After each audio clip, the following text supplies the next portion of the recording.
প্রধানদেরকে আমরা এখানে প্রতীকী ফাঁসির কাষ্ঠে ঝুলিয়েছিলাম। আজকে আমরা তাদের কফিন নিয়ে মিছিল করব। আমরা যেহেতু জনতার কাছে দায়বদ্ধতার মধ্য দিয়ে এদেশের মানুষের আশা আকাঙ্ক্ষা প্রতিফলন ঘটানোর জন্য নতুন বাংলাদেশ বিনির্মাণ করতে রাজপথে নেমেছি। ইনশাআল্লাহ এই সফলতা আমাদেরকে ধরে রাখতে হবে, এই বিপ্লবকে আমাদের ধরে রাখতে হবে। এই বিপ্লবকে ধরে রাখার জন্য আমাদের চোখ বন্ধ করে রাখলে হবে না, আমাদের কান বন্ধ রাখলে হবে না, আমাদের মুখ বন্ধ রাখলে হবে না, আমাদের রাজপথে থাকতে হবে। এবার সংক্ষিপ্ত বক্তব্যে আমি আপনাদের কাছে একটি স্লোগান দিতে চাই। এই স্লোগানটি হচ্ছে, ফ্যাসিবাদের পতনে ভয় করি না মরণে, ফ্যাসিবাদের কফিনে থুতু মারি, ফ্যাসিবাদের পতনে ভয় করি না মরণে। ওই ফ্যাসিবাদের পতনে ভয় করি না মরণে, ভয় করি না মরণে, ফ্যাসিবাদের পতনে।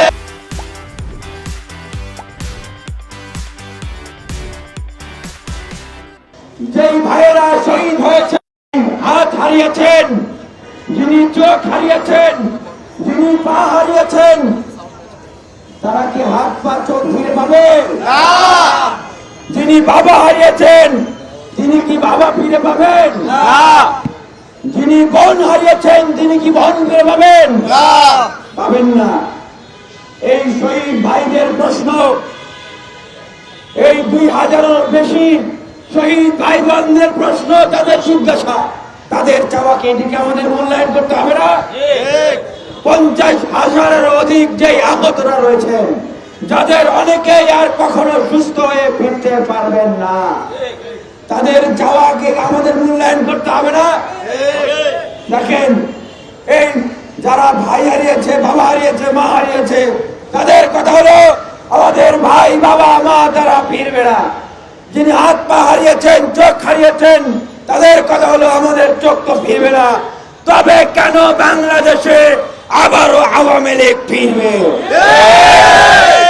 তবে কেন জাতীয় সংসদে আবার এই খুনি গণহত্যাকারীরা, এই লুটপাটকারীরা এবং তাদের দোসর আওয়ামী লীগ জাতীয় পার্টি সহ অন্যান্যরা আগামী নির্বাচনে অংশগ্রহণ করবে?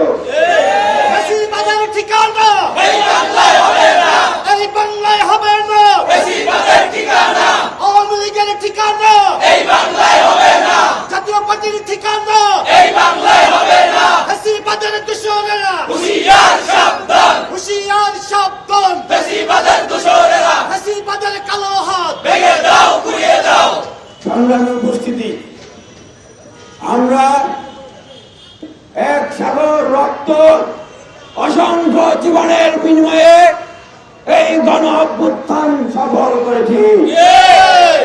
এই গণ অভ্যুত্থানের পরে যখন নতুন একটি বাংলাদেশ বিনির্মাণের সুযোগ এসেছে, পুরনো জঞ্জাল ফেলে দিয়ে নতুন করে এই বাংলাদেশকে বিনির্মাণের সুযোগ তৈরি হয়েছে, তখন আমরা দেখছি যে সেই ফ্যাসিবাদী শক্তির সাথে সেই আওয়ামী লীগ এবং জাতীয় পার্টির দিকে অনেক বড় বড় রাজনৈতিক দলরা দুহাত বাড়িয়ে দিচ্ছেন।